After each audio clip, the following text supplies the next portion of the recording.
Вот так оно целую ночь.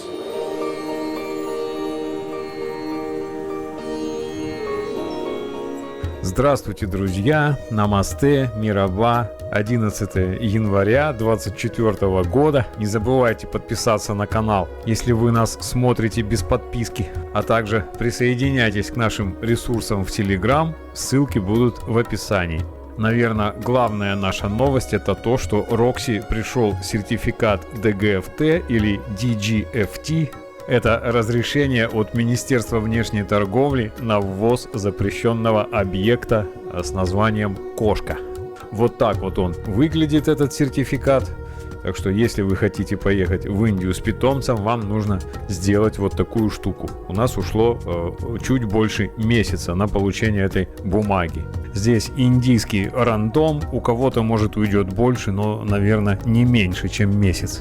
Почему-то индийцы написали, что Roxy — это кот, а не кошка. Думаю, что это особого значения иметь не будет. Главное, номер микрочипа, он правильный. Когда у вас на руках уже есть вот этот документ DGFT, когда вы уже купили билет в Индию, за несколько дней до вылета вам нужно отправить еще один запрос на еще одну бумагу, на самую главную, собственно, которая называется NOC, то есть сертификат об отсутствии возражений со стороны ветеринарного врача Дели. И когда вы получите этот NOC или NOC, тогда уже можно лететь. И вся история вот с этим DGFT заключается в том, что без этого вот DGFT от Министерства торговли вам не выдадут NOC сейчас по новым правилам. И теперь теоретически мы можем вот хоть через пару недель уже ехать в Индию. И, кстати, нужно будет снова идти вторым в Министерство сельского хозяйства Турции, и там снова брать эту справку, которую мы уже брали для того, чтобы получить DGFT. И перед отлетом нужно снова идти туда, снова получать еще раз ту же самую справку. Тогда она стоила 1100 лир, когда мы с Roxy туда ездили в этот Тарым. Сейчас с Нового года она уже стоит почти 1800 лир. Кто-то написал об этом в нашей группе Telegram. У нас есть, кстати, группа, называется «Животные Анталия». Ссылку я тоже помещу в описании. Чай. Классно. Вот с такой кафешки мы заехали. Это придорожное кафе для шоферов, для водителей. Если вот этот дядечка, он тут сидел, медитировал, у него четки. Вот. Но здесь аутентично, действительно, по-настоящему. Вообще супер. Супер. Смотри, печка какая классная. Печка. Тут старая Анталия. Да?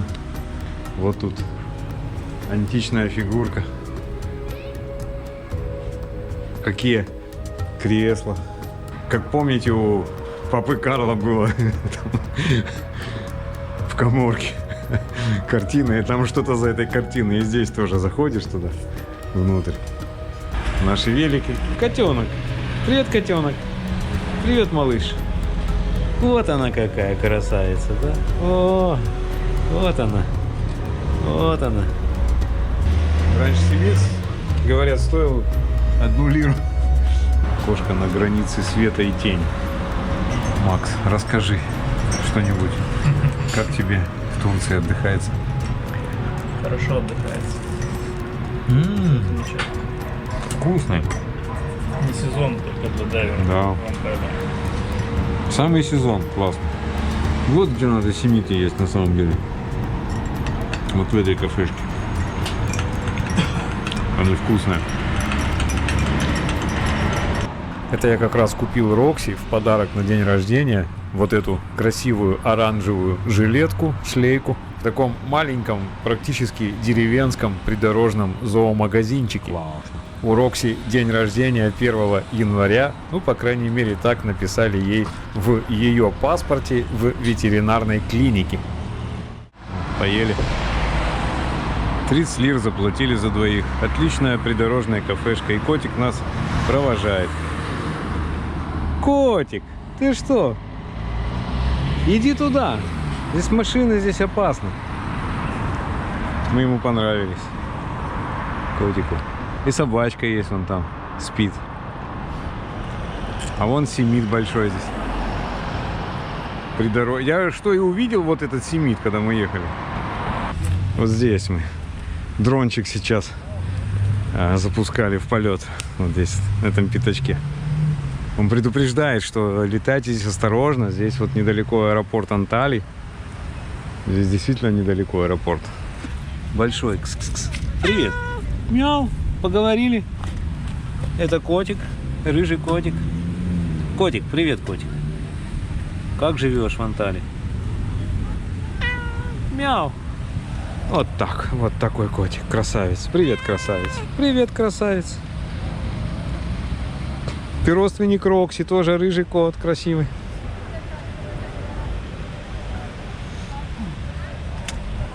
Ладно, котик, пока-пока. Остаешься здесь, на пляже, а мы поедем в магазин компьютерный. Ватан. Ватан означает родина по-турецки.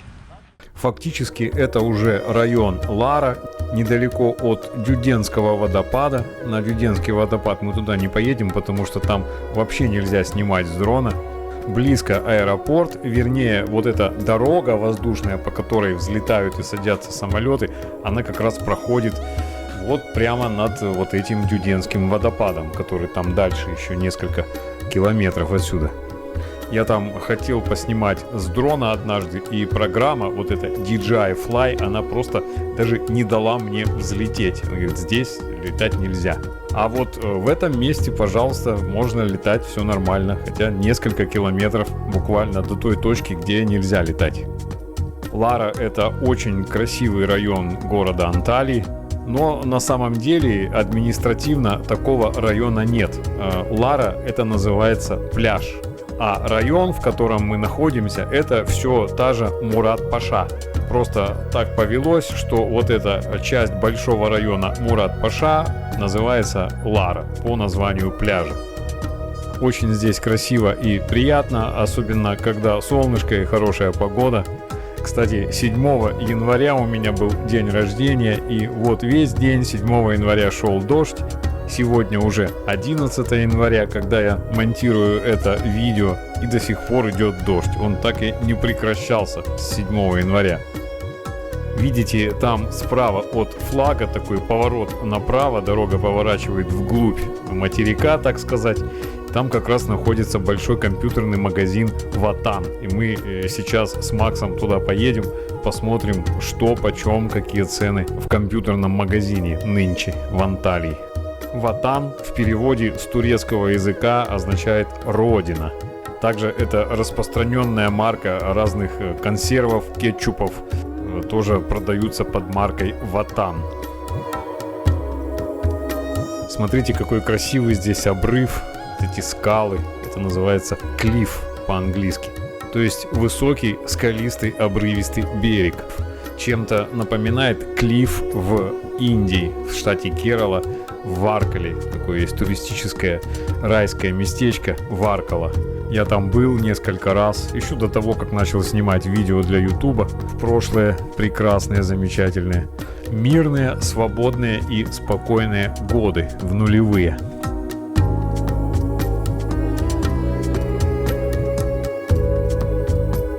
Конечно, мечта на этот дрон поснимать в Индии, во Вриндаване. Для этого, собственно, он и покупался. Надеюсь, что когда-нибудь я смогу это сделать. В окрестностях Вриндавана, конечно, нет вот такой красоты, как здесь. Но там своя душа, свой прикол. Здесь, в Анталии, вот эти картины природы можно прямо на фотообои сразу. Турки молодцы, они сохранили свою природу, заботятся о ней.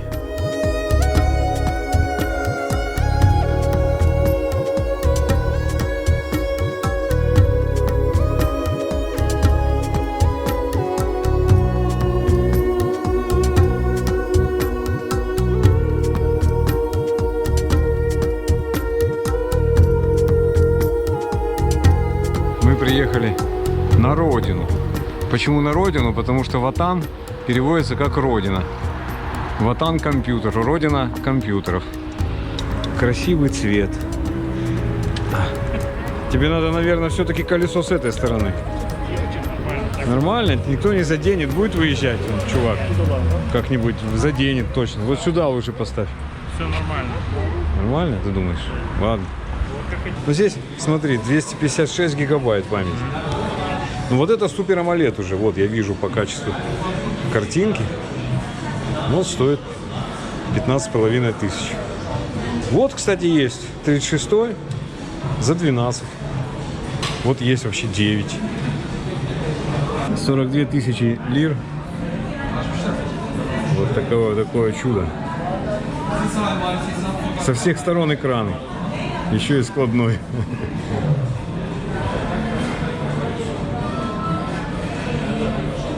Офигеть.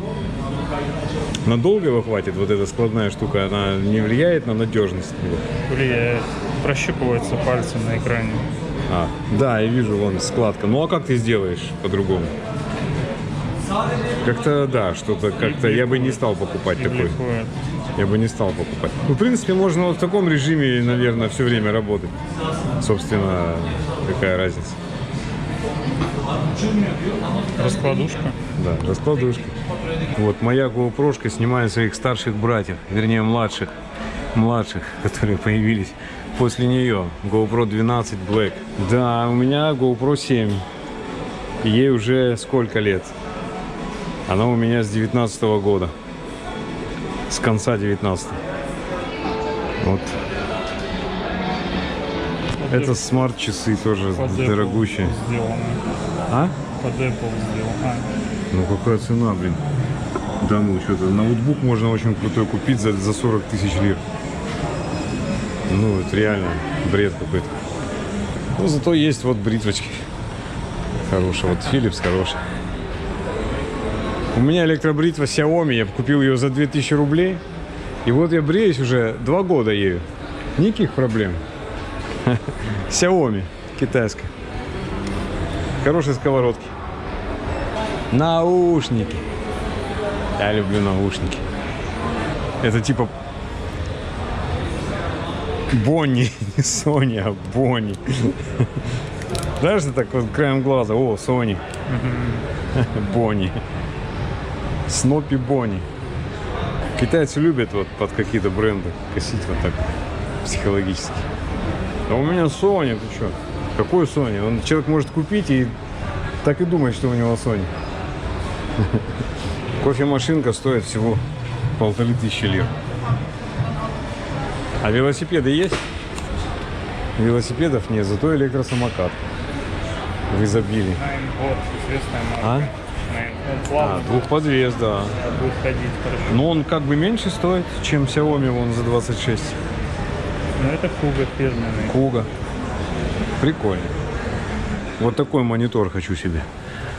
Сидишь так перед ним, и он вокруг тебя оборачивается, и ты сидишь внутри игры какой-нибудь или фильма. Как с этим работать? Или он просто поставлен на попа? Он повернут, да, на самом деле он 75 тысяч лир он стоит. 75 тысяч лир. Еще, наверное, какой-нибудь супер AMOLED. Хороший мотоцикл, да? Макс, как ты скажешь? Вот знаток. Отлично. Так называемый гусь.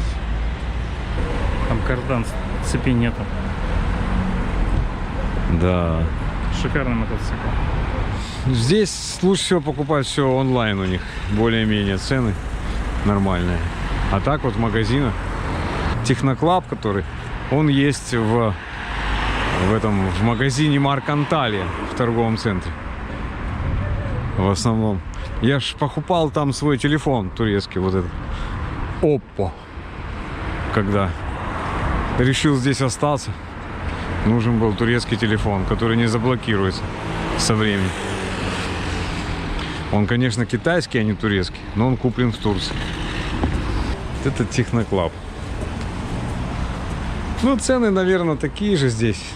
Только народу здесь почему-то нет. Здесь народу мало всегда. Не знаю почему. А, ну вот я понял. Вот турецкие чайники. Смотри. Это же вот чисто. Да, у нас нет. Это турецкая вообще национальная система. Вот. Очень классно. Тут кипятишь, а здесь заваривается. Оказывается, А это... Ну, в общем. Они все такие. колонка для дискотеки. Или для пати. И мы взлетаем. Самолет пошел вверх. И полетели. В Индию. Давайте попроще. Но вот это JBL, он стоит сразу. Видишь, какую цену? JBL. Вот этот JBL повеселее. Он дороже, чем вон та. С штурвалом самолета. Потому что она звучит более-менее. Она будет просто пукать, но громко. Лыжи, она нормальная. Что это? LG. LG, как умеет ли она делать колонки? Умеет. Я знаю, что JBL точно умеет, даже китайский. Он больше, чем моя комната здесь. У меня дома. Да, телевизор больше, чем комната. Так вот выглядит Рокси в этой красивой оранжевой монашеской шлейка цвета индийской саньясы. Хорошо, удобно тебе, да? Молодец. Хорошо на улице. Солнышко, тепло. Сегодня 23 градуса. 27 декабря. Уже 23 градуса тепла. Да. Ты что дрожишь? Что дрожишь, малыш? Смотрите, она дрожит что-то. На кота смотрит и дрожит. Что с тобой, Рокси?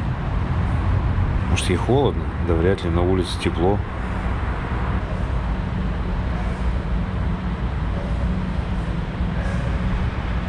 У меня немножко походка изменилась с этой шлейки. Мне кажется, ей не очень удобно там, где лапки, но она привыкнет. Стала похожа на кота из игры Stray. Он тоже не сразу привык к такой шлейке. Старая шлейка, у нее просто были там тесемочки, и она могла из нее выскочить. Иди в лифт, иди в лифт, давай, иди в лифт. Молодец, умница. Она знает, как идти в лифт. Так, вот сюда немножко давай, вот так, чтобы не было места. И мы поехали домой.